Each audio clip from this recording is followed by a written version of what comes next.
संध्याकाळचा स्वयंपाक तर करायचं होतं, पण काय करावं काय कळतच नव्हतं. घरामध्ये कांद्याची पात पण थोडीच होती, त्याच्यामुळं बाहेर मी कुंडीमध्ये कांद्याची पात लावलं होतं, ते पण मोठीच झाली होती, त्याच्यामुळे ती आणायला गेलो होतो. खरंच आज मला समजलं की आपण मेहनत केली ती कधी पण वाया जात नाही. मी तर कांद्याची पात लावता वेळेस थोडंसंच लावलं होतं आणि भाजीपुरतं पण निघणार म्हणून असं वाटलं होतं.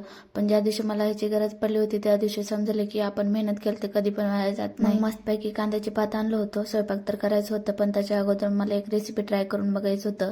काल व्हिडिओमध्ये बघितलं होतं तेच करायचं होतं. मला तर ह्या रेसिपीवर अजिबात विश्वास नाही, तरी पण ट्राय करून बघावं म्हणून घेतलं होतं. अगोदर कुकरमध्ये बंगुल टाकलं होतं आणि मनामध्ये तर भीती पण होती चांगली होते की नाहीत म्हणून, त्याच्यामुळे थोडंसंच बंगुल टाकलं होतं आणि अर्धा माप तेल टाकून त्याला चांगलं मिक्स करून कुकरची सिटी काढून 2-3 मिनिटांसाठी गॅसवर ठेवलं होतं. मग 2-3 मिनिटं झाल्यानंतर काढलं होतं, तरी पण थोडंसं बंगुल करपलेच होते. मी जास्त वेळ ठेवलं वाटते, मला माहित नव्हतं किती वेळ ठेवायचं, पण मला काय बघायला आवडले नव्हते, त्याच्यामुळे रात्री खाल्लंच नव्हतं. त्याच्यासाठी सकाळी खायला घेतलं होतं.